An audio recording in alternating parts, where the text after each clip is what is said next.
Oh my god, why are you green? I didn't realize until like 2 minutes before filming that my head is just completely blocking the logo. The year is... Ah, shit, wait, hold on. Never mind. Our story begins like all good fantasies. Uh-oh, there's a prophecy. Uh-oh, the world's gonna end. Uh-oh, there's a really evil-looking dude. Look, he's riding a horse on fire. That means he's evil. Nobody knows when, where, or how it will happen. But the great Deku Tree, who is currently taking up a very obnoxious amount of the screen, senses a great catastrophe close on the horizon. He speaks to Navi, a young fairy of the Kokiri forest.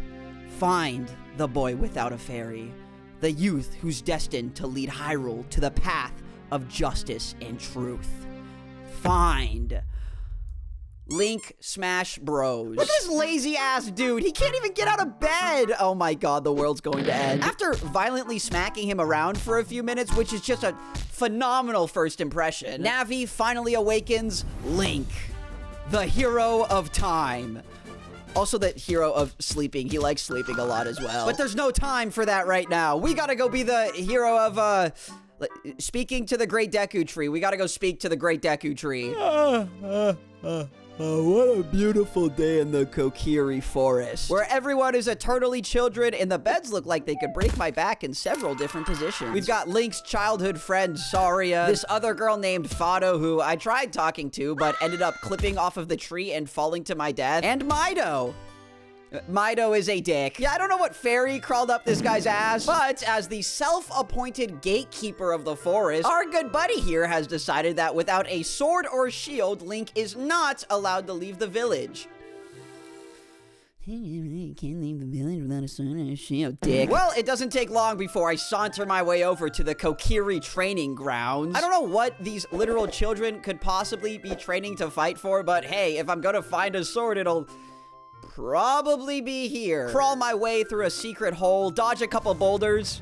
Never mind. Bada bing, bada boom. I told you we'd find a sword. After confirming that, yes, this sword is in fact a sword. Look, it slices things. That's very good for a sword. We move on to doing the most heroic thing I can think of.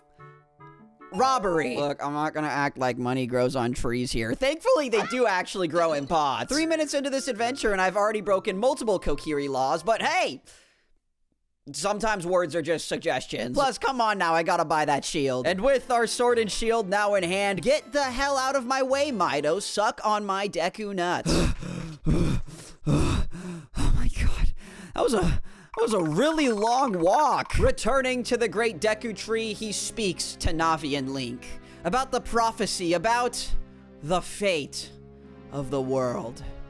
I just wish he spoke less like a pretentious douchebag. Well, verily thou hast felt it. Yeah, maybe I verily fucking set you on fire. The point being, because I'm not gonna make you decipher any of this, Link must test his courage. For you see, a curse has been placed upon the Great Deku Tree. An energy that's eating him out. Cut that. An energy that's eating him away from the inside out. That is a lot better. A curse that left unchecked will kill our forest guardian within the hour. For Link's first mission, to prove that he is ready to save the world,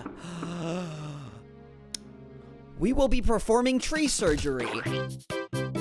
You know, I'm really searching for a heavy descriptor of how I feel in this moment. I think odd is pretty good. After defiling a couple plant monsters and stealing their torsos, we continue our way deeper into this tree's surprisingly complex interior. Like, are you sure it's the curse that's killing you? Or is it like whoever installed the automatic sliding doors? I want to give a quick shout out to these Deku Scrub guys who immediately shoot Link on sight and then like I hit them once and they just start profusely apologizing. I found that really funny. Find a slingshot, shoot a couple Skulltulas. I don't think you guys are supposed to be in here. And with a quick leap of faith, we fall deeper inside Mr. Tree. Once again, I have absolutely no idea who these Kokiri carpenters are, but props to the guy who installed the wise mystical tree with a literal sewage system. Solve a couple more puzzles, harass a couple more Deku Scrubs, finally making my way deep into the depths of the Deku Tree. That is an eyeball. Look, I'm not gonna say I'm in over my head here, but that is a giant spider monster, and my inventory consists of a stick and a slingshot. I might be a little bit in over my head. Oh my god, I'm gonna run. Run frantically in circles, shoot him in the eyeball, swing my sword like an absolute psychopath, and never mind, I might just be goated. Coma fades into oblivion as the room falls silent. Okay, alright, you know, maybe I can do this whole Hero of Time thing. That wasn't too bad. As we teleport back and the curse has been lifted, the great Deku Tree speaks to Link once again. For now, it is time to hear the entire story. The wicked man from the Gerudo Desert. The sorcerer who fights in search of the sacred realm. His mission, find the relic that holds the essence of the gods. Find the Triforce. You see, back in the day, the whole world was basically this giant-ass void. It was on one fateful day when Din, Nehru, and Furore, 20% chance I pronounced all of those correctly, by the way, the three golden goddesses descended and created the land of Hyrule itself. Din, with her strength, cultivated the land. Nehru, pouring her wisdom onto the earth, created the very spirit of law. And finally, Furore, with her courageous and rich soul, produced life itself. With their jobs complete, the three goddesses? It's definitely goddesses. Departed for the heavens, leaving the Triforce to the very world that they began. Now, residing in what has come to be known as the Sacred Realm, the Triforce sits as the very balance of the universe itself. No one can touch this sacred artifact, for if the realm was unlocked and the power was obtained, that individual could alter the world as they see fit.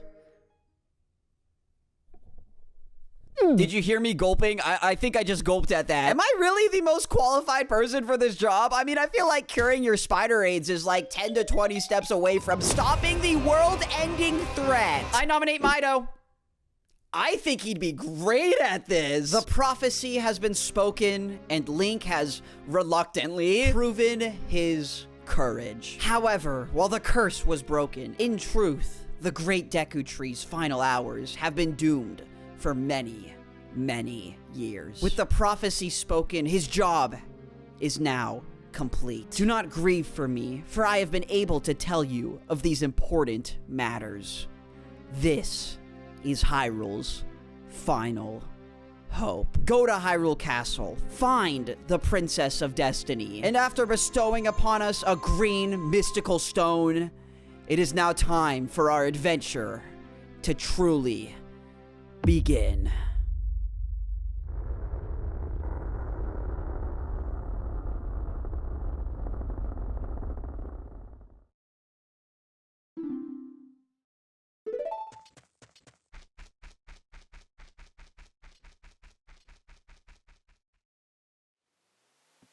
Stepping outside of the Kokiri forest, Saria momentarily stops Link in his tracks. She knew this day would come. She knew Link wasn't like the rest of the Kokiri. Saying her final goodbyes, she gifts us an ocarina. The friends we've made, the peace we've shared. Remember those days as your journey begins. Hyrule Field! Here we are! I mean, just look at this place, man! So much, green. One interesting tidbit is this game actually does have a full day-night cycle, meaning, yes, monsters show up at night, and yes, they locked me outside of the castle town. I am a 10-year-old child! Whatever. New day, new me. Hyrule Castle Town. How's it going, man? You got a good sleep last night? Let me tell you something. I did not. Gotta say, though, this town square is pretty beautiful. They've got a bowling alley, which is closed. All right, then. A shooting gallery, which is not closed. I was stuck on this minigame for 20 minutes. There's this giant building called the Temple of Time, which that is probably not that important. And this house that's filled with, pots. Was filled with pots. I broke all of them. Well, there goes all my preteen angst. What were we doing again? Castle? That's right, castle. Hyrule Castle. So, unsurprisingly, there's a lot of guards here. Like a lot of guards here. Just gonna sneak up the hill. God damn it. Here we go. Just gonna get up the staircase and god damn it. Maybe if I just try talking to god damn it.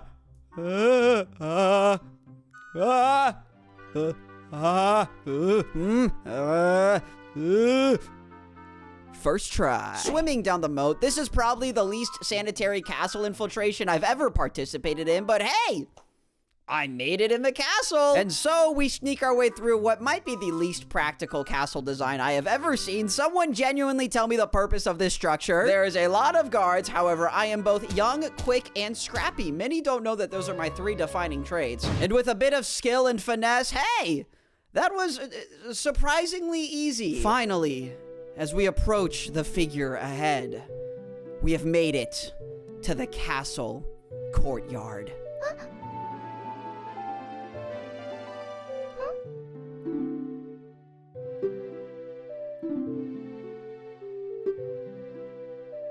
Your security sucks balls. That's right, folks. Standing before us is Princess Zelda. A 10-year-old boy fully infiltrated this girl's security system. After explaining that we've been sent by the Great Deku Tree, Zelda immediately decides that she's good to trust us. Don't want to be over dramatic here, but I'm amazed you are still alive. No, but seriously, like 20 seconds, a couple bold-faced assumptions, and this girl hits me with the I'm going to tell you the secret of the sacred realm that has been passed down by the royal family of Hyrule. Fuck it, I'm down. Zelda lore, it's time for more Zelda lore. Pay attention, this is very important. So, the Sacred Realm. Mystical domain, place that houses the Triforce, you know the one. Turns out that the key to entering this crazy mystical place is through the Temple of Time. You know, I feel like a lot of factors within this game were probably a lot more surprising like 25 years ago. That's right, by collecting the 3 spiritual stones. Oh, that's what that was. And playing a mystical instrument known as the Ocarina of Time, trademark Nintendo 1998. We can beat this evil man to the temple's gateway and secure the sacred realm. Sounds easy enough, right? No! So, remember the wicked evil man from the Gerudo Desert that the tree was warning us about, who's probably gonna try to take over the world and end everything we know in existence because he feels like it? Well... shit. Yep, that's right. Standing before the king of Hyrule with that, evil-ass, conniving-ass, I'm gonna destroy the entire world-ass smile is Ganondorf. Leader of the Gerudos, king of, evil. He is very evil. Unfortunately, for the entirety of Hyrule, nobody outside of these 2 10-year-old kids are capable of seeing that this, sorry, let me enhance, this person is evil. I'm starting to think the world might deserve this one. Ganondorf is after the Triforce, and as it stands, nobody except the souls in this very garden know of his true intent. Find the 3 stones, enter the sacred realm, and secure the mystical Triforce. All right, I mean, that works for me. Heading outside of the garden, we also meet Impa, a member of the Sheikah clan, and the one responsible for protecting Princess Zelda. I'm gonna assume you let me sneak in here or you are absolutely terrible at your job. She speaks to Link regarding the princess and the prophecy. While the battle ahead remains unsure, one fact is absolutely known. Impa's role in this prophecy, her job in these matters, is to teach this boy a melody, an ancient melody passed by generations of the royal family.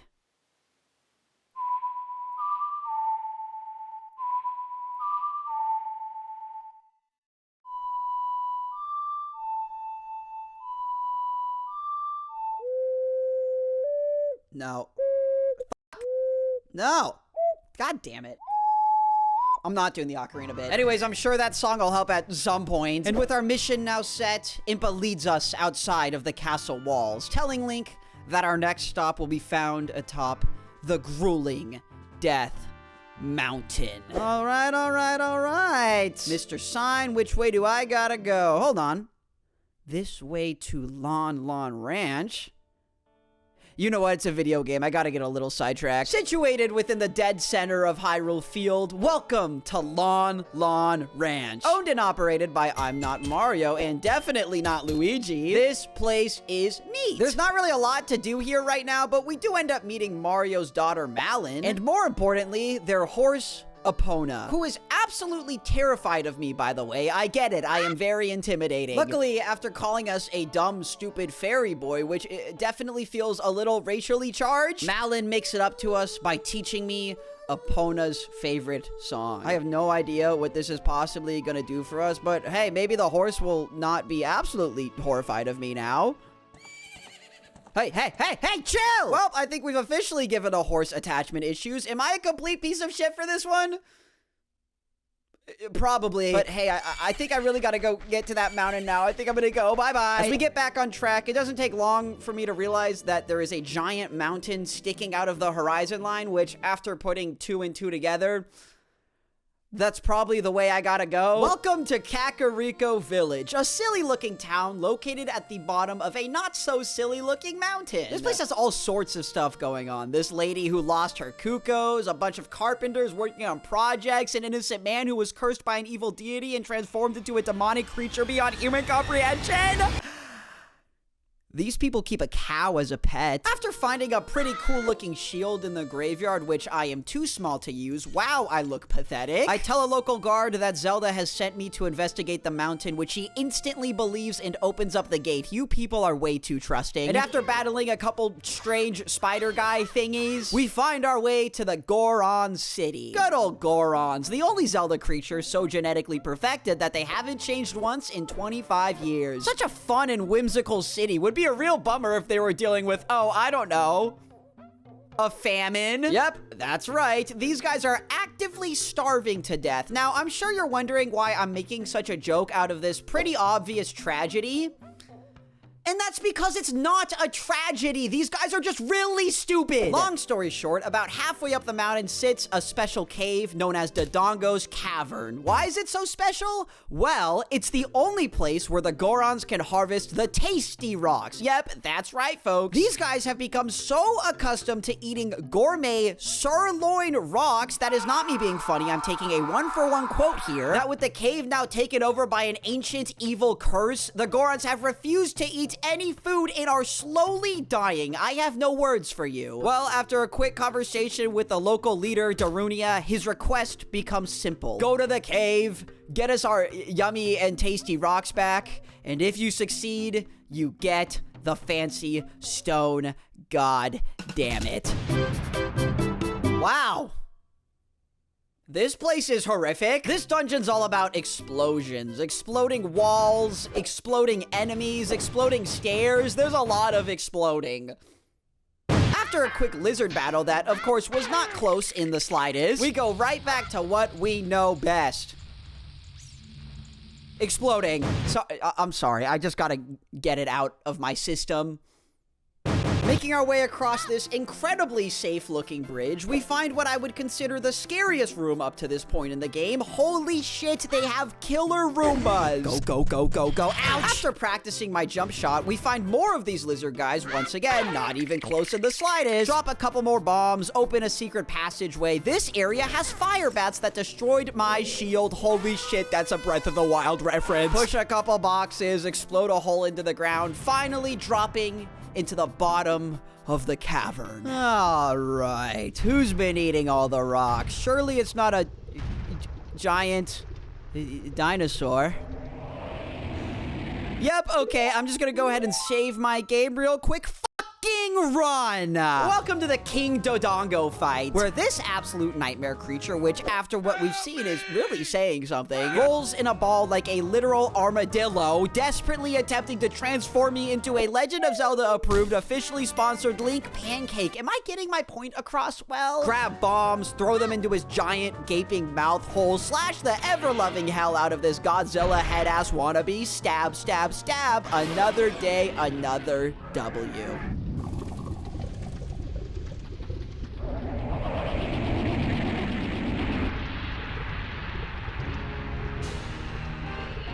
That That is an insanely brutal way to go out. Oh my god. Sorry about solidifying you for the rest of eternity, Mr. Dinosaur. But I have a shiny rock to go collect. Okay, now I just gotta go find Darunia, tell him I fixed the cave in. Found him. Darunia is absolutely ecstatic, which I would call a good thing if it didn't cause him to almost shatter my skull. Twice. But hey, a spiritual stone is a spiritual stone. Plus, he says we're besties now, and hey, it's one of the cardinal rules of the Chargy channel that I could never be mad at my bestie. Okay, it's officially out of my system. With the city now saved, even though, you know, I really feel like there wasn't even an issue to begin with, the people of the Gorons are truly grateful for Link's help. They try to give Link a Goron hug, which causes him to sprint away in absolute terror. I thought this was completely hilarious. Making a quick detour back to the Kokiri forest, I went ahead and bought another shield because, you know, Breath of the Wild reference. And now the question becomes, where do I go now? Well, we did a forest thing, and we did a fire thing. And I don't want to point any fingers, but there is a suspicious lake sitting at the top of Hyrule Field. I think I know where we gotta go next. Situated northeast of Hyrule Field. Welcome to the most geographically confusing biome I have ever witnessed in my life. Like, look, I'm not trying to be a cynic here. I know it's a video game, but sometimes that logic can only take you a certain distance. What the fuck am I looking at? As we open up a secret waterfall, and just like that, we are moving. Okay, Zora's Domain. Home of the Zoras. Hello, fishy person. You are looking very fishy today. This place is cool, dude. I love a good old-fashioned serene atmosphere. You know, me being the very calm and collected man that I am. Speaking with King Zora, yes, that is his actual name, which is comparable to saying that I spoke with Princess Human. We find out that his daughter, Princess Ruto, mysteriously disappeared while taking care of Lord Jabu Jabu. Who's Lord Jabu Jabu, you ask? Well, the wiki describes him as a mystical deity of the Zoras. However, one quick look at this bozo, and I'm sorry, I'm not taking a single thing you say seriously. Look, I don't like to assume shit. I usually consider myself a certified non-assumer, but look at this thing. Yeah, he definitely ate the princess. Now, if I can confess here, some of you may find my next course of action a little, dumb, idiotic, maybe? Some might say unnecessary.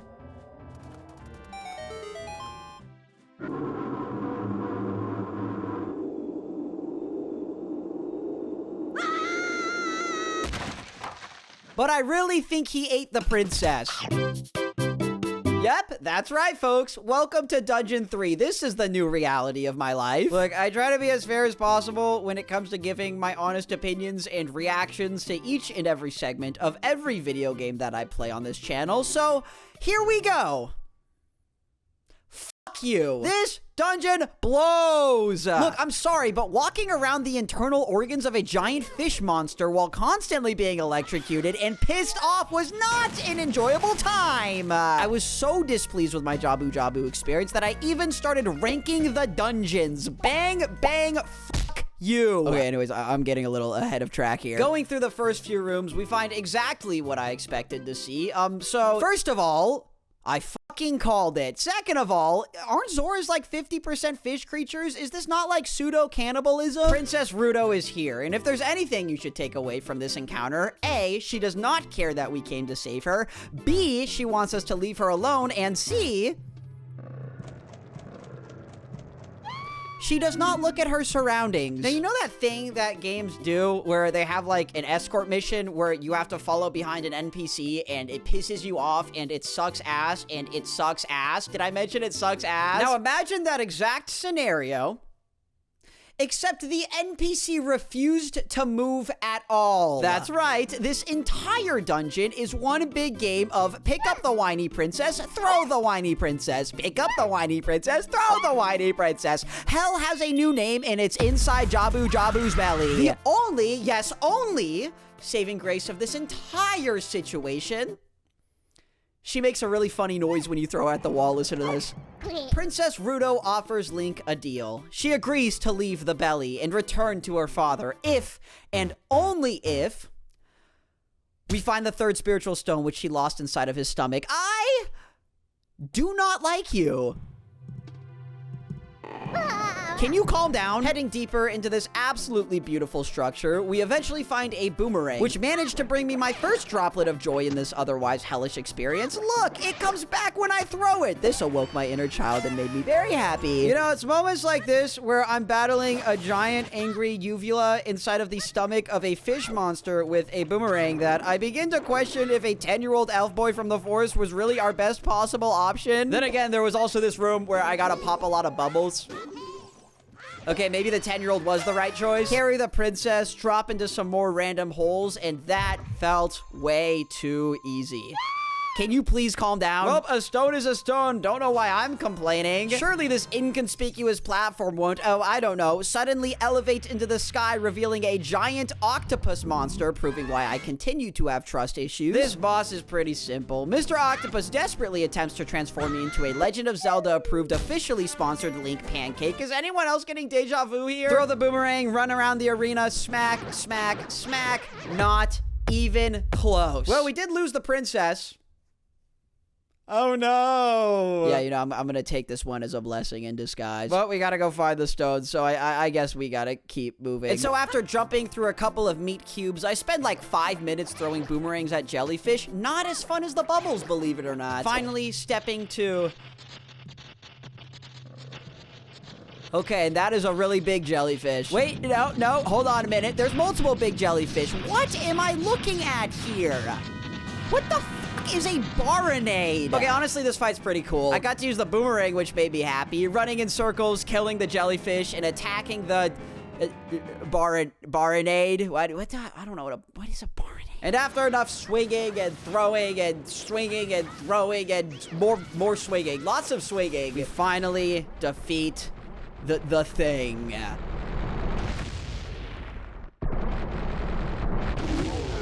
You know, I hate to reuse the same joke here, but oh my god, I cannot believe how gruesome some of these deaths are. Well, hey, at least we saved Rudo.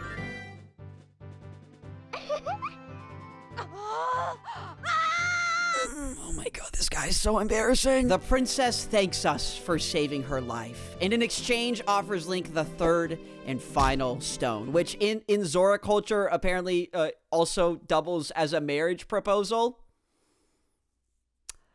Okay, hey, thanks for that stone. I'm just gonna, bye-bye. I think I'm gonna leave now. Ocarina of Time, a game about talking trees, sirloin rocks, and dodging marriage proposals. This is the fakest video game I have ever played. Finally, the stones have been collected and the world can remain safe. I mean, sorry-ass Ganondorf couldn't even get one of them. You have been mocked by a 10-year-old child. Just gotta head back to that castle, get that ocarina, and hey, is anyone else noticing it's getting a little cloudy right now? Oh. Uh-oh.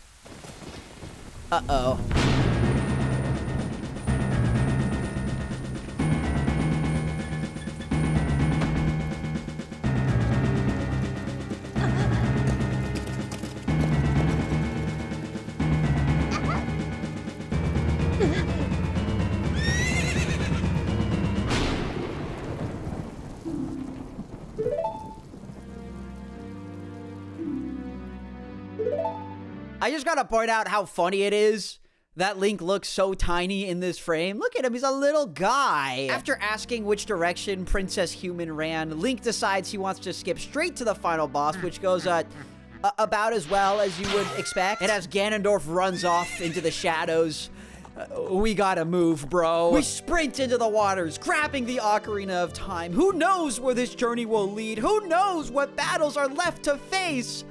But as we enter the Temple of Time and we approach the doors of our future, there is nothing left to do but fulfill our destiny.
The sacred realm, the key to Hyrule's future, now sits before our very eyes. The entrance to this world, not a door, but a blade, known simply as the Master Sword. We approach the center of the room with our courage in hand in a desperate uncertainty of what is yet to come. Ganondorf has made his move, and now we must make our own. We must pull the sword.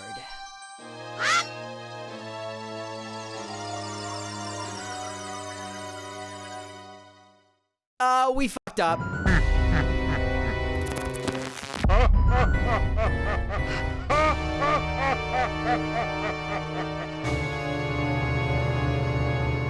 Ganondorf, standing before our eyes in a strange, hypnotic manifestation, smiles. He laughs in our face, thanking Link for helping achieve his ultimate goal. Ah, shit, I think we actually fucked up. As he fades into this glowing light, laughing at our stupid mistake, something is horribly wrong. Water flows from the seemingly endless corridors, a world beyond our own, a sacred world. As we come to, standing before our eyes, a new, mysterious man, known simply as Rauru, Sage of Light. Rauru welcomes us to the Chamber of Sages, a stronghold hidden within the center of the sacred realm, a temple of light, the final fortress against Ganondorf and his evil kingdom. I'm sorry, did you just say kingdom? Oh my god, what the fuck happened to me? Yeah, so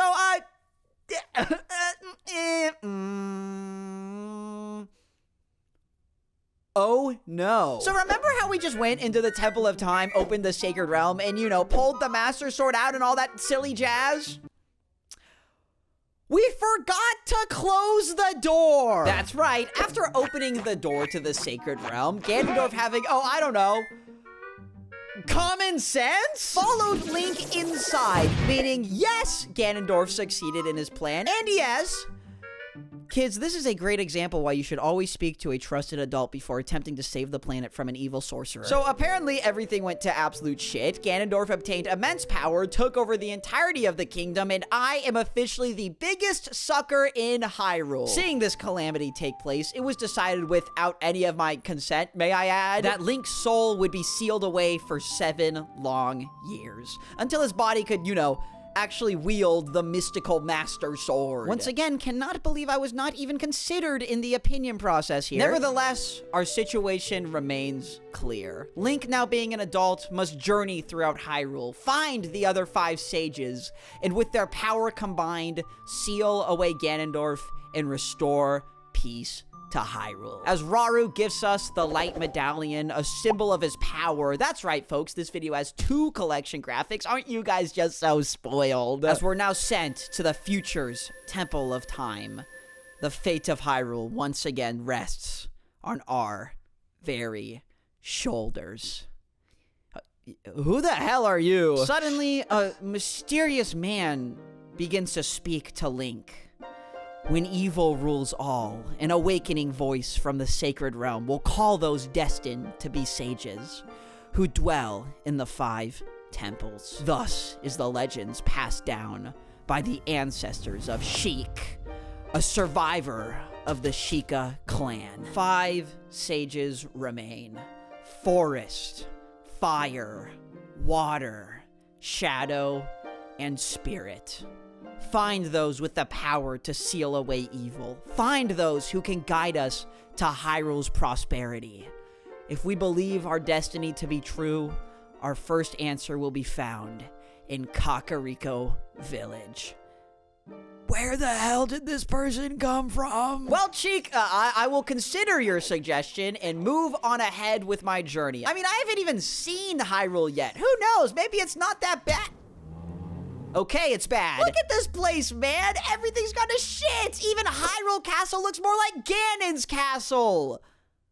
Oh, okay, that makes sense. Where did he say go? Kakariko Village? I would say I'm officially pretty convinced here. Let's get moving. Well, hey, color me surprised. This place looks, normal. Now, while I do appreciate the hint, I'm starting to think specificity is not Shake's strong suit. I have no idea where I'm going. Stumbling into the local graveyard. You know what they say, you can't save Hyrule without robbing the deceased. I think that's somewhere on the wiki. After a quick jog through the most comically large coffin of all time, I swear to God, this better be worth the effort. We are gifted with the hook shot. Never mind, it was worth the effort. Now, equipped and ready for whatever awaits, let's go to the farm. I want to see what happened to the farm. Okay, modern day Lon Ranch. So, surprise, surprise, turns out the last 7 years have not been very kind to these people. You see, the ranch has been on a bit of a downward spiral, with Luigi not only completely taking over the farm, but he also runs it in hopes of gaining Ganondorf's favor. Now, that all sounds pretty bad and horrible,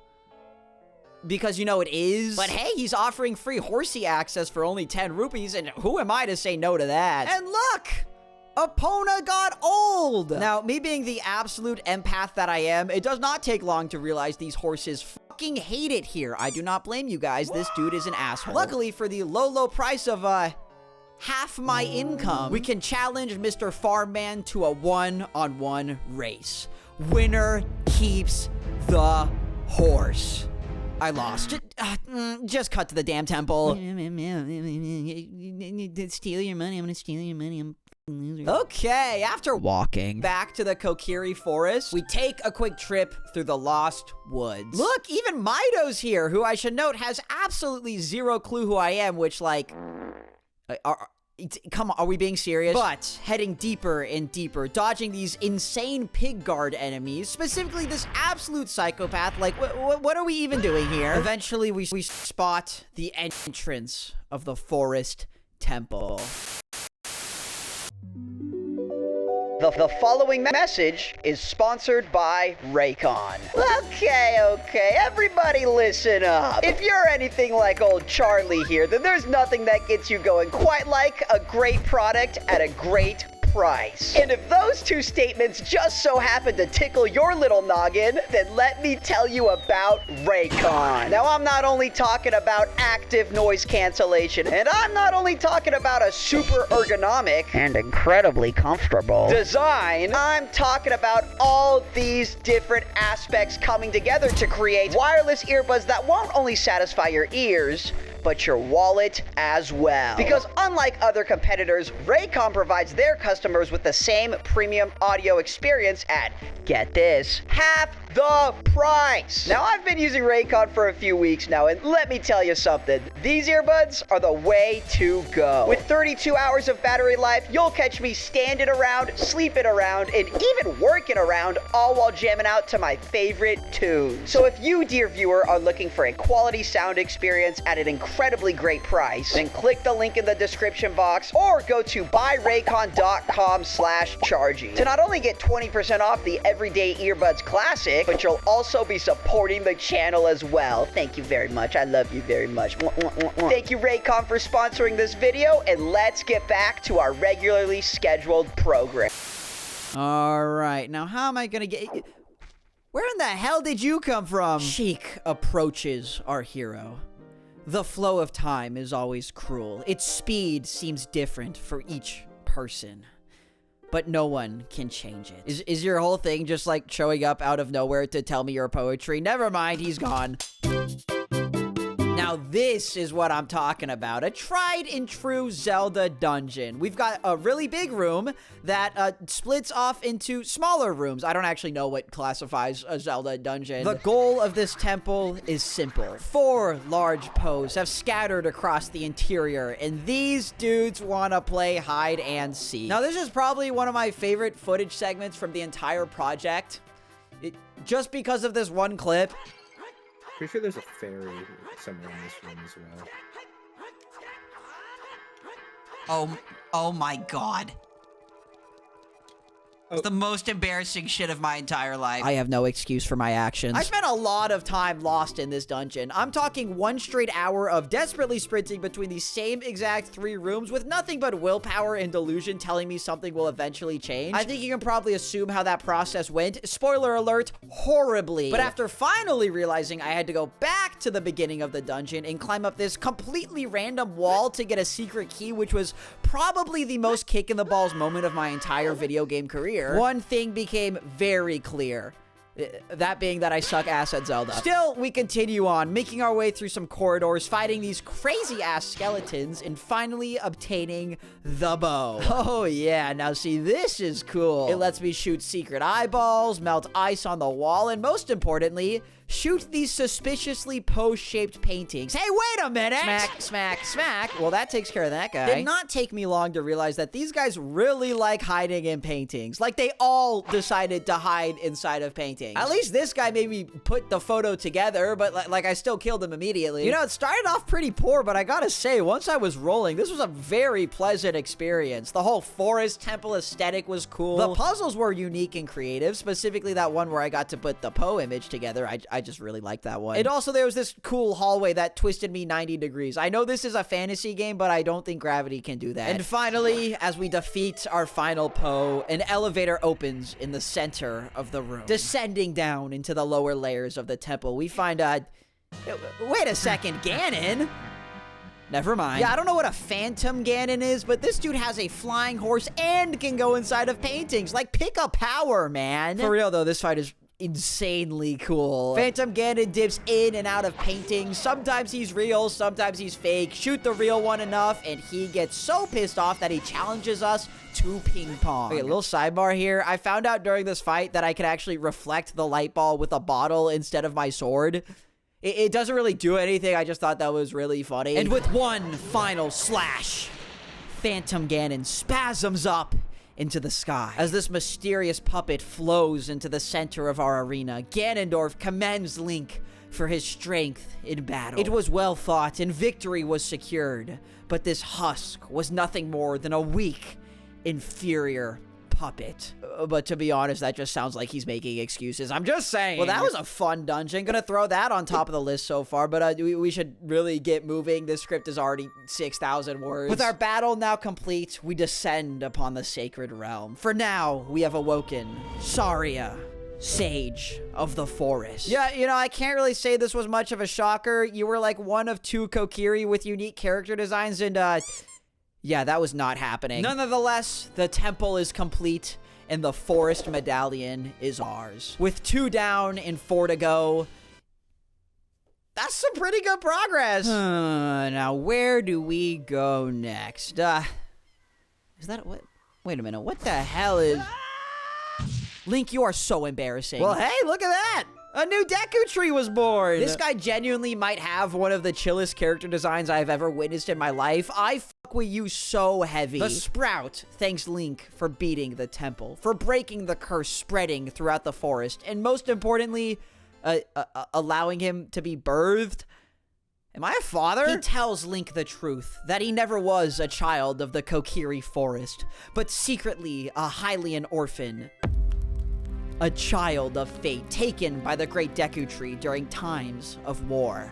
Which, like, would probably be a lot more surprising if I wasn't playing this game in 2025. Nonetheless, the forest has been saved, and the Kokiri may return to their peaceful lives. Which, of course, does not include me now, since I guess I'm adopted. At least we can cross that one off the list, but I think if we're really gonna get this adventure going, we're gonna need a little help. All right, wise guy. Sure, he beat me once and took all of my money, but you're talking to the killer of Phantom Demon Ganondorf. I think I can beat some random farmer bum at a little horse race, is what I would say if he didn't kick my ass again. I am 2 seconds away from stabbing you. Roll.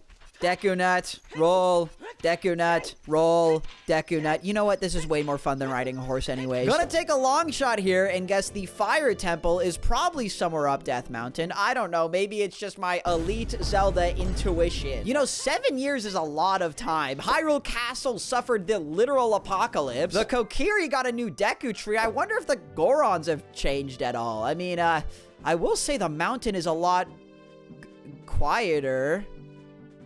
Oh, no. God damn it, they're all missing. Well, except for this one guy named Link. What? So I guess Ganondorf just, like, really hates the Gorons. Because in the past 7 years, he has imprisoned all of them, awoke a crazy evil dragon named Volvagia. Volvagia. We're gonna go Volvagia. And the only 2 Gorons left in the village were Darunia and his newly born son, who he named after me. I am not joking. This guy fucked with my vibes so heavily that he named his firstborn child Link. I'm gonna be honest, I do not know if I'm flattered or terrified. Link tells Link that his father ran off into the volcano, leaving Link alone in the village, which is just, first of all, incredible parenting, may I say. Luckily, with Link now here, Link tells Link that he needs Link to go save Link's father and the people of Link's village. Because, may I remind you, Link is a 7-year-old child who is just kind of left to fend for himself. Trust me, buddy, I've been there. And so our next mission is clear. Enter the Fire Temple, defeat Volvagia using a giant hammer that's apparently somewhere inside, and finally free the people of the Goron village. Yeah, okay, seems simple enough, save for the fact that I cannot enter the volcano without brutally burning to death. Never mind, he gave me a fireproof tunic. Maybe you're all right, Link. I really do not like calling you that. Unfortunately, it was not within our video's budget to get a red tunic for this segment, so can Editor Charlie, can you just, like, green screen over my outfit? Preferably a red tunic. Thank you. Temple number 2. Welcome, ladies and gentlemen, to Goron Prison. Yes, that's right. My empath senses are once again jittering. That guy does not look very happy, and we're gonna do something. Luckily, Darunia seems to have just dodged the whole imprisoning thing. At least that's his narrative. I'm still pushing the deadbeat father allegations. He tells Link that he's been searching for this legendary hammer, a weapon that goes back decades into the Goron mythos, an item capable of sealing away this fiery dragon. But his search has been for naught. With no luck and only time working against his efforts, Darunia has decided he must face Volvagia alone. As his sworn bestie, that's right, 7 years later, we still got this thing going on. We must explore the temple and rescue the citizens of Goron Village.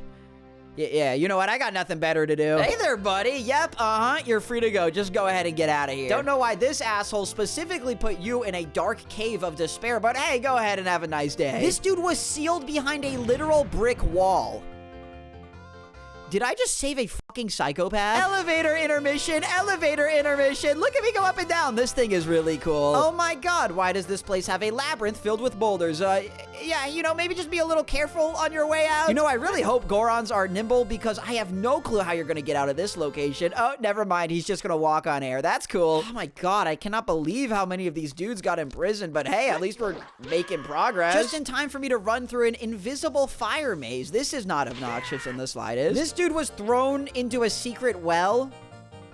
You know, I really gotta question how much time Ganondorf spent building these prisons. Like, I swear to God, they've got a prison cell in every single room. Hey, man, how you doing? Ow. But finally, making our way to this large, circular space. A mysterious chest sits centered.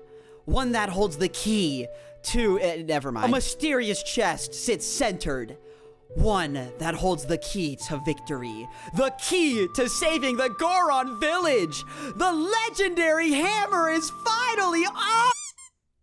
Look, I don't want to sound ungrateful. It's just, this is a lot smaller than I thought it would be. Well, at least it's functional. Look, I can move heavy objects now. Whoop-dee-doo. Using its strength to free the last of the Gorons, finally, the village has been saved.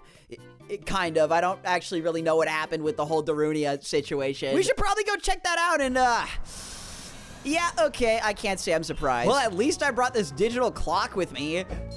Yeah, okay, that's what I thought. Bang, bang, bang. Okay, this thing might actually be kind of cool. Once again, I feel as though I should say these boss death animations are infinitely more brutal than necessary, but hey, a win is a win. Let's go get that medallion. You guys know the routine at this point. Darunia is the Sage of Fire.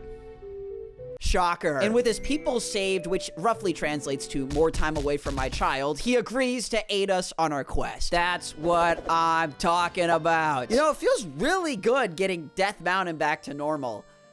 That dungeon was really good. I feel good. I feel really good. Really good. Okay, mister, this time you're gonna... God damn it. Never mind, I feel fucking awful. Just cut to the Zora segment. Zora's Domain, my serene little watery paradise. Now, I want you to ask yourself, viewer, what's the absolute worst possible thing you could do to a society of fish people? Don't answer that. They froze everything. Holy shit, man. Look what they did to the king. He might actually be dead. Maybe Jabu Jabu's at least okay. I mean, surely they didn't freeze that big old bozo. Wait, nope, never mind. He's just completely gone. That's not even funny. Heading across the icy lake because what else am I gonna do? Talk to somebody? We get to platform across some ice blocks, which is exactly as enjoyable as you think it is. Not in the slightest. I love slipping. But we're not here to platform. What do I look like, some ass plumber? I'm here to explore a cave. You see, ice segments are kind of like coleslaw. I don't like them. Oh, what's that? You don't feel like slipping all over the place and being completely stopped in your tracks every 5 seconds? Too bad, jackass. Eat your coleslaw. Heading deep into this cave, I end up finding this mysterious blue fire, which after looking like the world's biggest idiot for a very solid 5 minutes, turns out you can just put it in a bottle, which I don't think is very physically possible. I guess nobody told Nintendo that fire melts glass, but hey, who am I to complain? Because, you know, they at least remembered that it melts eyes. So, taking a quick hop skip back to the domain, you already know I had to free my day one, and oh my god, he's alive. And look, he gave me a blue tunic. What? You're gonna have to take it up with him, not me, I'm sorry. With the king up and running, he doesn't really tell us much outside of the fact that his daughter is still missing, which, considering our last interaction was a failed marriage proposal, yeah, this is probably for the better. So, heading back to the cave, venturing further into this strangely intricate cavern. I don't want to be that guy, but I don't think spinning fan blades are a part of natural spawning cave architecture. But hey, I mean, this room has Beyblades on the floor, so maybe I'm the crazy person. Grabbing some more fire, we continue to melt the ice walls, eventually fight a werewolf. I'm putting fight in quotations here because I hit him once and he just immediately folded. Finally obtaining... Wow. That is a pair of shoes. Gotta say, probably one of our weirder finds. Oh my god. It's like knocking against the Shikakota. I don't understand. Why are Sheik jump scares just commonplace now? So, it turns out that the Zora have been encased in ice. A strange, mysterious curse that... Oh, it could have been placed by anyone! Has fallen over the land of the Zora. Princess Ruto, the sole survivor, is currently deep within the water temple, desperately searching for a solution. And she needs help.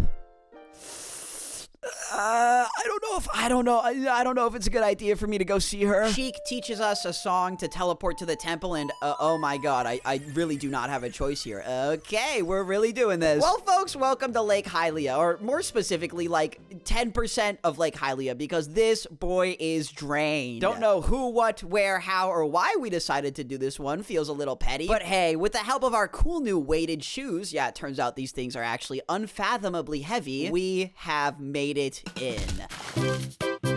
Now, look, I know I'm the guy that's currently playing John video game for the first time in 2025, but I don't live under a rock. I've heard the tall tales of the Ocarina of Time water temple. People have, strong opinions on this one. The premise is relatively simple. Using the ocarina, I can change the water level between 1, 2, or 3. With each level, for lack of better explanation, basically changing the flow of the dungeon. Flow like water. This doesn't seem too bad at first, but then it starts to get infinitely more confusing when you begin using the iron boots to sink to already flooded levels in order to access previous areas, as well as suddenly I'm in this hallway. Wait, no, wasn't this the other hallway? No! Wait, no, this was just the one that I was in. No, this room. Wasn't I just riding with the... Okay, no, It's really confusing.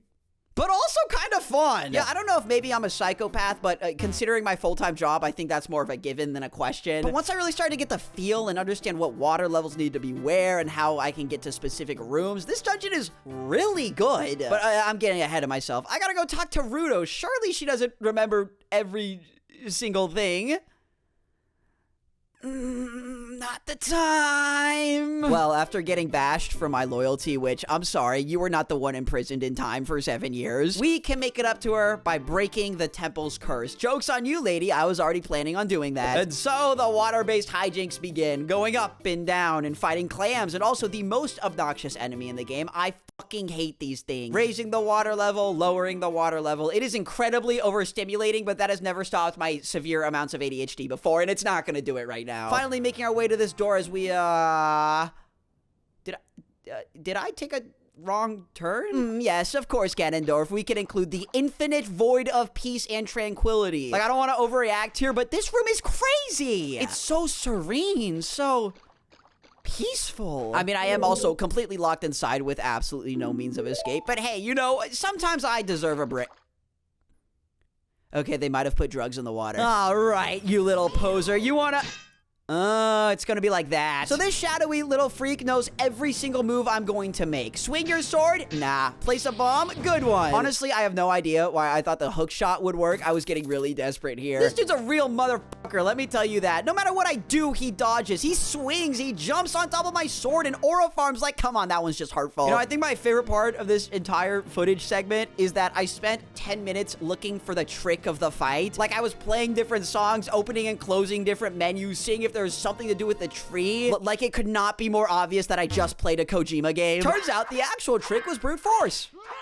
Like, I wish I was joking. I just had to keep swinging at him. Either way, with the shadowy clone destroyed and the door unlocked, we get our hands on the long shot, which I want you to guess what it does. Spoiler alert, you're correct. And after a quick swim through a river, a couple long shot puzzles, and a quick trip up the most obnoxious staircase I have ever seen, finally, we make it to...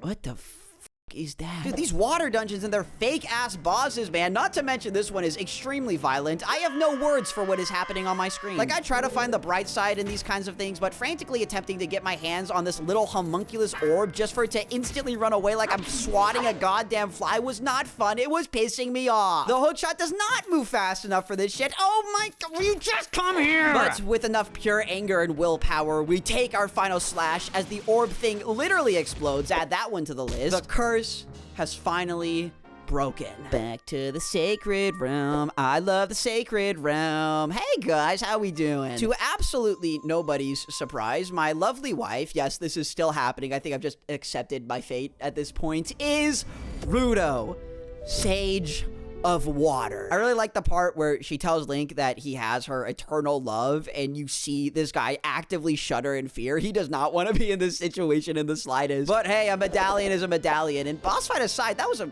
really good temple. Returning to Lake Hylia, a familiar friend watches the water rise as another curse has been destroyed.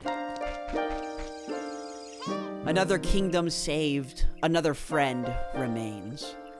The lake water flows as all returns to as it was. It's truly a peaceful moment, a reminder of the beauty that can be, the world we fight so desperately to reclaim. The path is long, but when we can stop to take in moments such as these, to find even a glimpse of that final goal, that is why we fight. But hey, maybe I'm just overthinking it. Isn't that right? Oh, come on! Nah, you know what? It's cool. We were just having a moment. It's no big deal, douchebag. Well, Lake Hylia, it's been real. Glad you don't look like a drained kiddie pool anymore. The question is, where do I go next? What do you think, Luigi? Come on, come on. Oh, my God. I don't want your ideas. Getting back to my favorite pastime, of course, being Hyrule Field tomfoolery. Oh, shit. That is a ghost. Okay, we're gonna go in that direction. Kakariko Village, huh?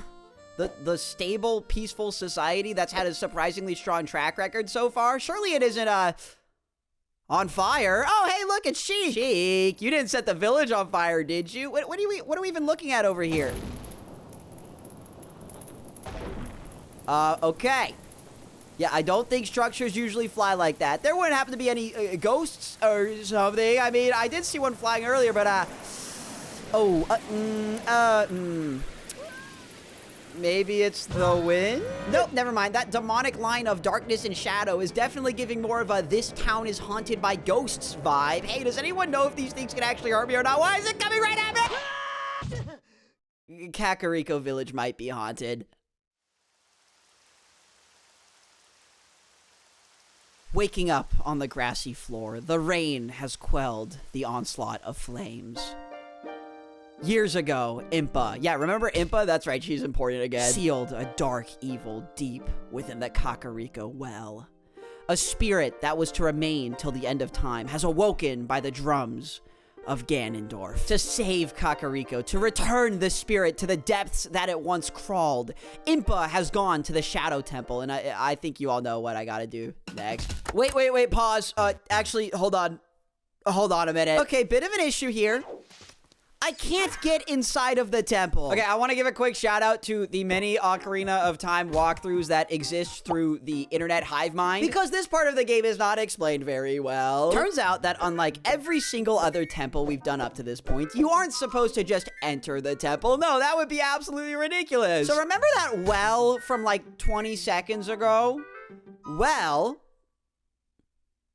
I didn't even realize that's wordplay right there. We need to go investigate the well. But oopsie-doo, it's all been blocked off. So instead, we need to teleport back to the Temple of Time and reinsert the Master Sword, sending us back 7 years. Yeah, that's just like a thing you can do, by the way. And now teleport back to Kakariko Village to investigate the well, but oopsie-doo, the well is now flooded. So, and maybe I'm just stupid, but I feel as though they don't point you in this direction at all. I have to go to the nearby windmill and meet this silly guy who teaches us the Song of Storms. A song that makes a storm. Look, man, I'm just saying this is kind of confusing. Even the game does not know what is happening. This then causes the windmill to spin frantically, which for some ungodly reason removes the water, allowing us to access the well. Am I crazy, or that's not how that works? But hey, it's about the destination, not the journey. That's what I always say. And let me tell you something.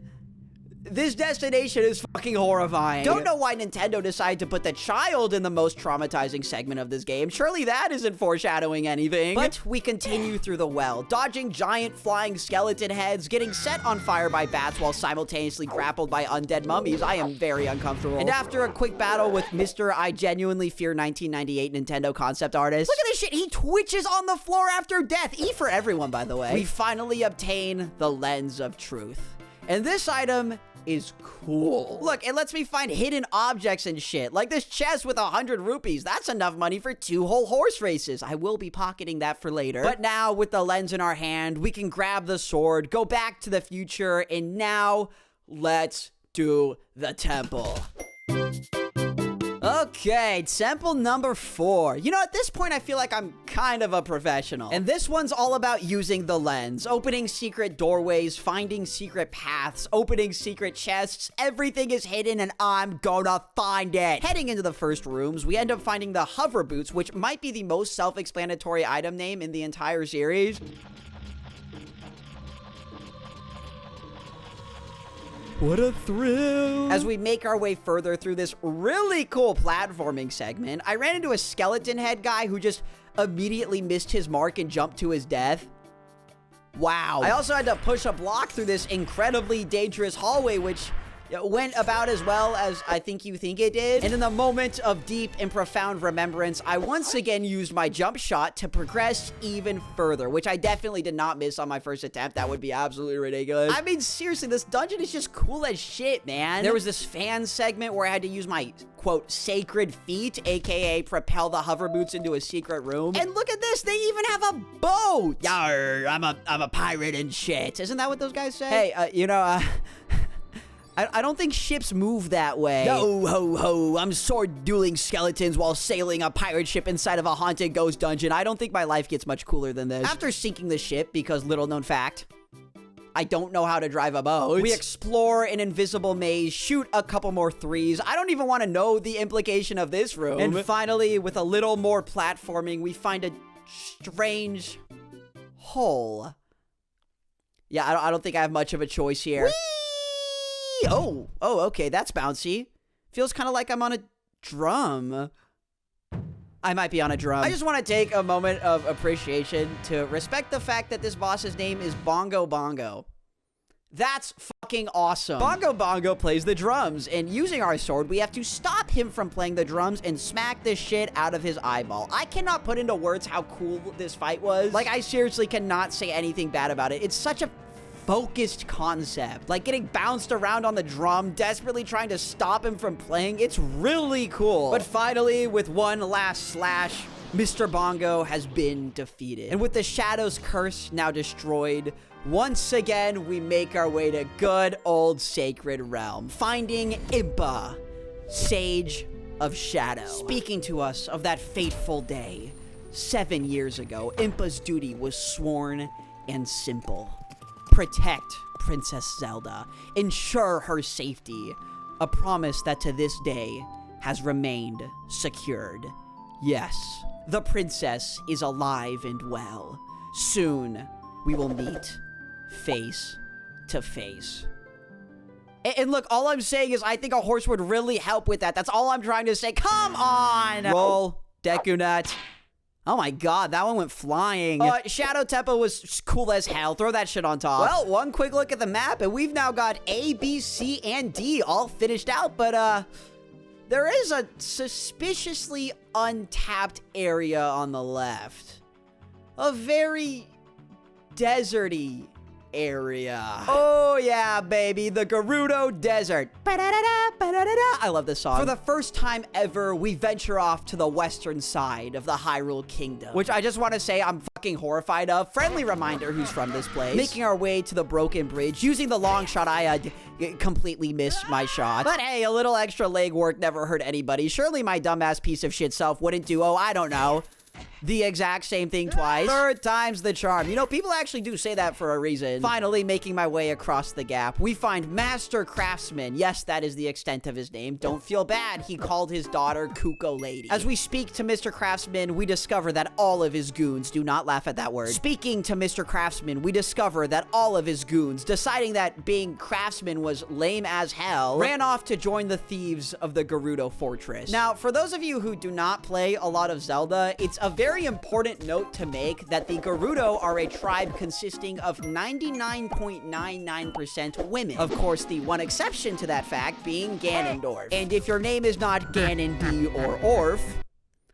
oh, they do not like you. Well, Mr. Carpenter, it's probably safe to assume that your goons do not laugh at that word. Well, Mr. Carpenter, it's probably safe to assume that your goons have likely been imprisoned or maybe even killed. But hey, I'm heading in that direction anyways, so I'll let you know if I see anything. Look at this place. That's a lot of guards. Well, surely they won't, I don't know, catch me immediately? God damn it. Well, you know, I think I'd be a lot more upset if this wasn't actually the most escapable prison cell of all time, meaning now it's time to get a bit more sneaky. Oh my god, look, the Carpenters have been imprisoned. I'm genuinely curious what you thought was going to happen here. Well, after a quick battle with a guard, we get the key and open up that cell. We were really interested in joining their all-female group, but they locked us up like this just because we're men. Yeah, no shit, Einstein. Well, that's one Carpenter saved, and with a bit more sneaking and fighting, we saved 2, 3, and 4 as well. Look at this, one big happy Carpenter family. And it turns out these guys actually know a lot about the Gerudos, which, considering previous events, I find incredibly surprising. Like, did you know that they highly respect people with great skill in horseback riding?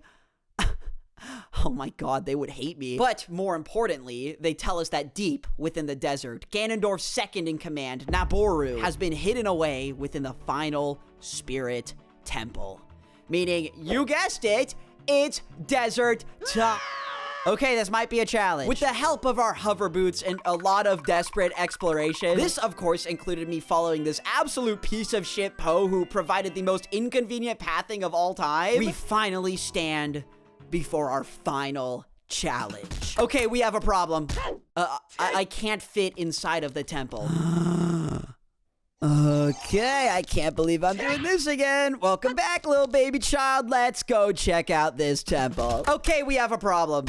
Who the hell are you? Blocking our only entrance to the temple is none other than Naboru. Remember Naboru? Yep, that's Naboru. God damn it. She speaks to Link regarding Ganondorf. While she's bound by duty to fight alongside this man, she actually, oh wait, she actually hates him. Never mind, we're friends. She goes on to tell us that hidden beyond this hole sits an ancient Gerudo treasure known as the Silver Gauntlet. A weapon that, if wielded, can provide the user with unbelievable strength, which sounds, pretty useful. So after promising that we'll steal the treasure and totally give it back to her, Naboru gets out of our way, and finally, it's temple time.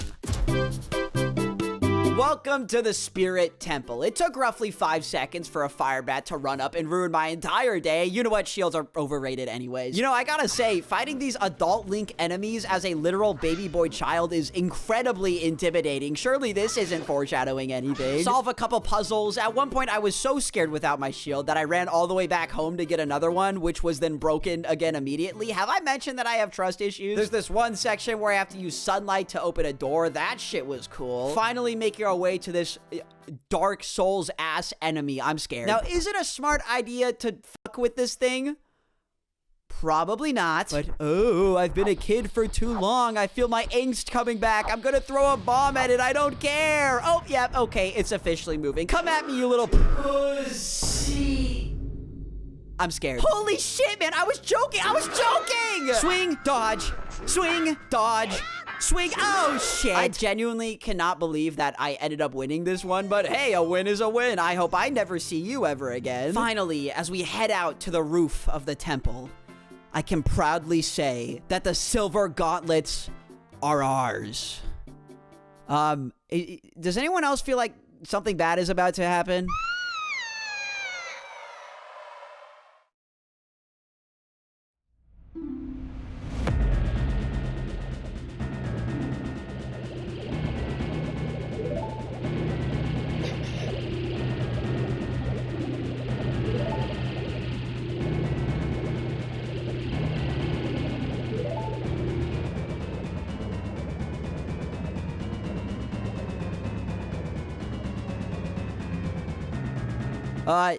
Does this mean I get to keep the gloves? With our friend now kidnapped, we hurry back to the Temple of Time, grabbing the Master Sword because, I mean, surely she won't mind waiting 7 years for help. And so we return, gauntlets in hand. Look, I can push big blocks now. That makes me happy. Now, this half of the dungeon is pretty cool. There's all these light puzzles where, you guessed it, you bend light, and a lot of other segments that really feel like a culmination of so many different past ideas. And look, they even brought back this fucking psycho. Glad to see some things never change. I died on this, by the way. But eventually we take him out, which, like, I genuinely cannot fathom who thought this was a reasonable amount of player damage. But it's okay, because our reward for this fight is the mirror shield, which does exactly what you think it does, and oh my god, I'm a human mirror. But we continue on, using the power of the shield to open up secret paths and find cool things. Like this random-ass elevator, which helps us deface an ancient statue, but hey, it opens a new room, so I'm not gonna complain. Please nobody tell them that I did that. Unlocking our final room, standing in the shadows.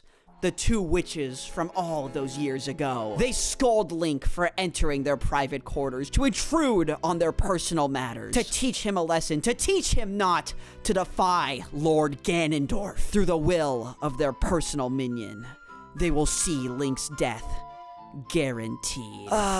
Maybe it'll go differently this time? Never mind. It's a long and tough battle, but hey, if I wasn't prepared at this point, honestly, that's on me. As we fight and we fight, coming closer to the brink of death with each and every swing, finally!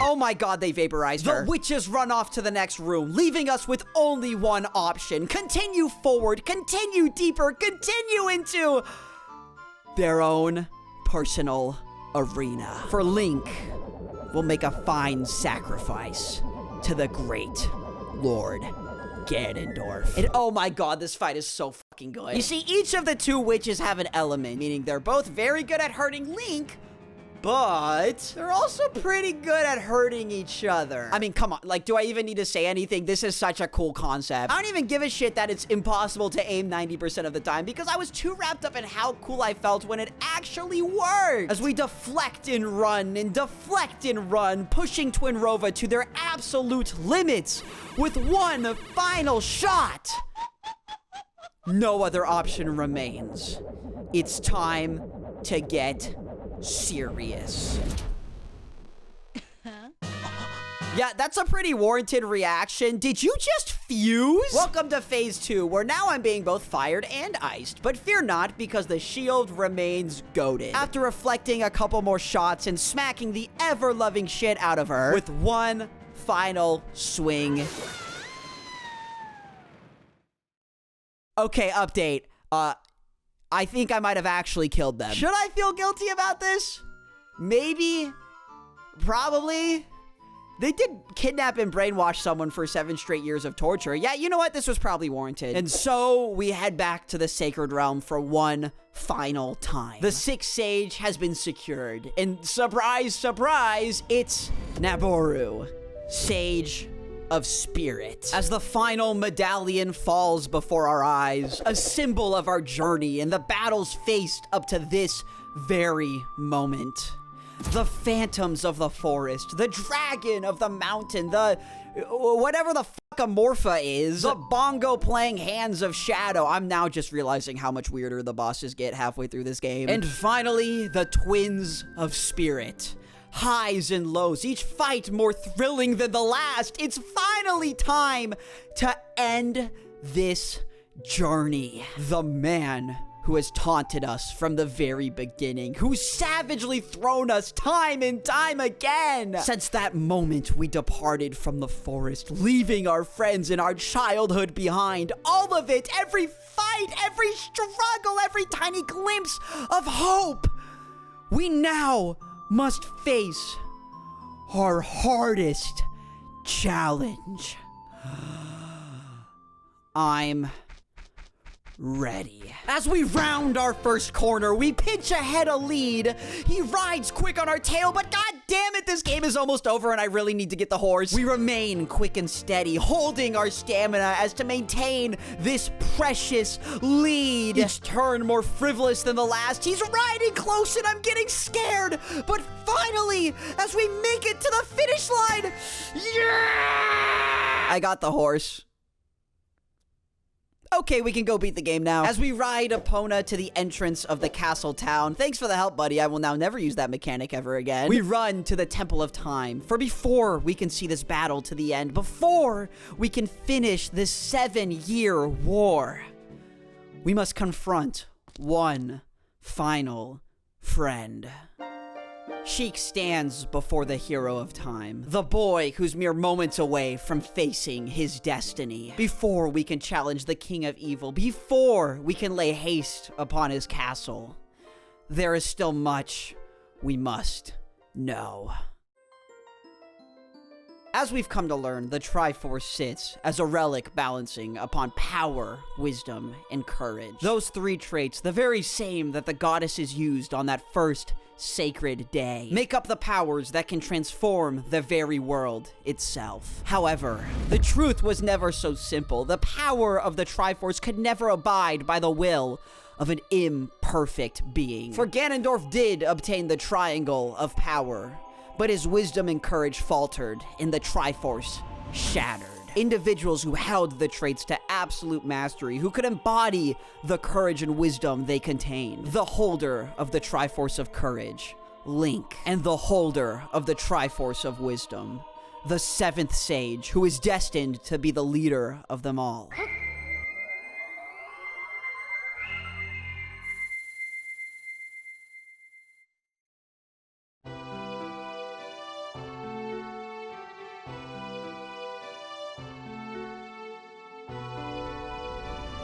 Princess Zelda, leader of the sages. Zelda apologizes for hiding her identity. With the King of Evil desperately searching for the lost relics, it became necessary to keep her identity hidden. It was 7 years ago when she entrusted Link with the Ocarina of Time, waiting and hoping for the moment the hero would return. Yes, through the power of the sages, we will lure Ganondorf back to the Sacred Realm, sealing it from the world and banishing the King of Evil for eternity. As she gives us the Arrow of Light, a weapon capable of penetrating even the most evil of foes. Now, finally, we can...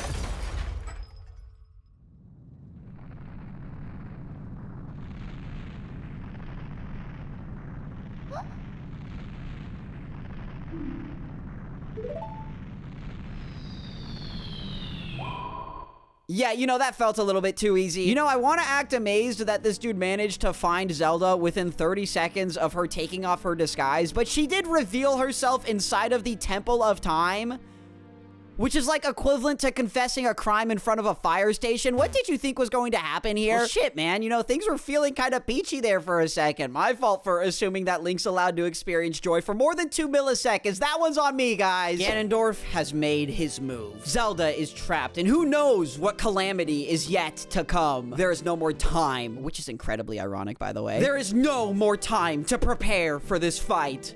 We must approach the castle, and through the power of the sages create an incredibly overly designed bridge. I feel like this might have been a little much, guys. For our final battle will be fought inside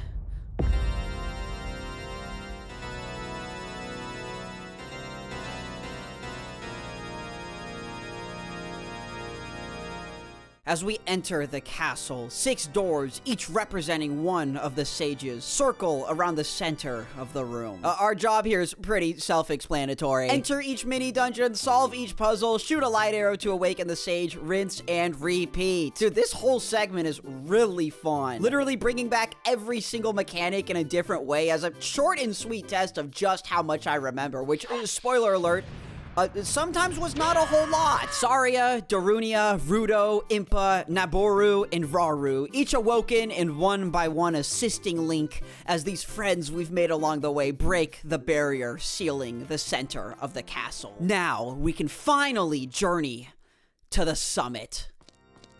An organ echoes through the halls as our ascent now begins. Now, Ganondorf, being the absolute numbnuts piece of shit that he is, begins just throwing random soldiers at me. Like, come on now, lizard guys? I kicked their ass when I was 10. Let's be so serious here. That was not happening. Come on, Ganondorf. If you really want to stop me, you better do something good. Okay, skeletons.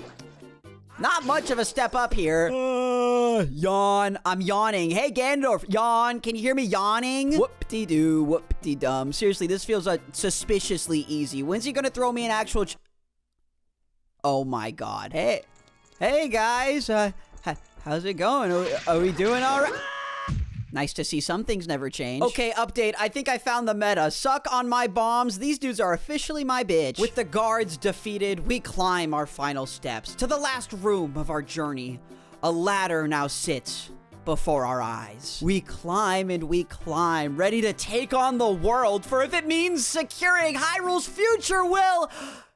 Shit, hold on, I think I went the wrong way. Oh, there's a door over here. You know, that makes a lot more sense. Our finale now sits mere moments away as we climb these stairs to save the land of Hyrule, to secure the future of our people. Everything we fought for, every person we've saved, it all rests inside this final room.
As our battle begins, Ganondorf slams the floor, dropping us down into the lower level as, oh, that's what the ladder was for. We climb our way back up and re-enter the fight as Ganondorf begins sending spell after spell, shocking Link to the floor. Oh my god, wait a minute, we're playing ping pong again. We fight back and forth, returning his spells. And yes, before you ask, you can still use the bottle. Thank god this was an option. As the battle continues, we begin to catch our opponent off guard, using the arrows of light to inflict damage upon our mortal enemy. It's a long and arduous fight, each phase getting longer than the last as he continues to destroy the floor and desperately send spells our way. But we fight on and continue to deflect, shooting Ganondorf with the will of the world riding on our very back, taking him to his knees as with one final swing.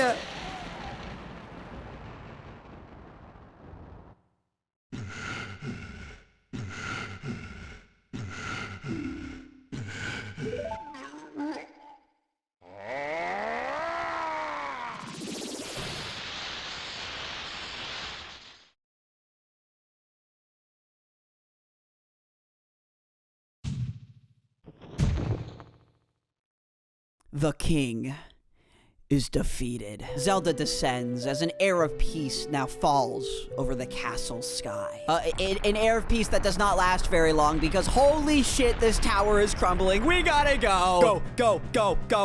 Run, we gotta run, we gotta go. We run down the castle hall. Zelda, using her magic to open each and every door, leads us down the quickest path. Time is our enemy, and that piece of shit timer is not making anything easier right now. As the ceiling continues to fall and the walls crumble by our sides, we must make it out. We must survive. For the sake of Hyrule's future, for the sake of this country's people, Zelda opens one final door as we run for our lives. Ganon's castle, a symbol of his power in the kingdom he overthrew, now crumbles to the ground as his reign can finally end. You're joking.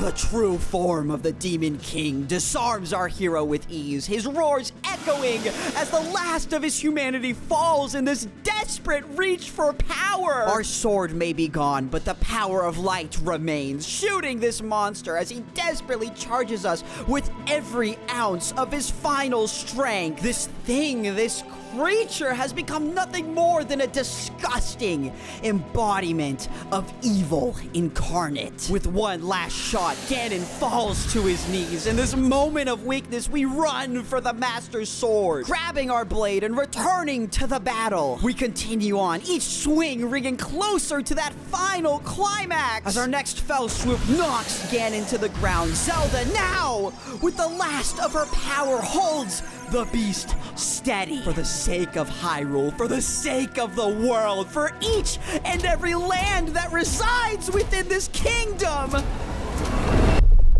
evil cannot exist.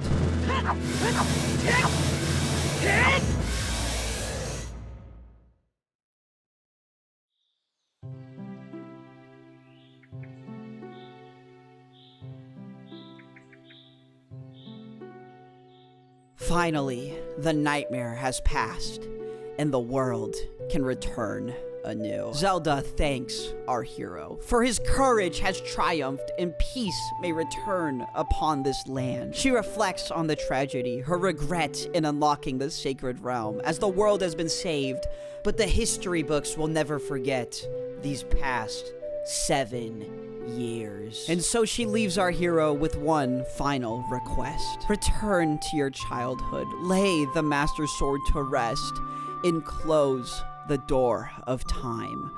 Return to your life as a child and live a fulfilling life in the very land we fought so hard to save. The land of Hyrule. When peace returns to Hyrule, it will be time for us to say goodbye. Now, go home, Link. Regain your lost time.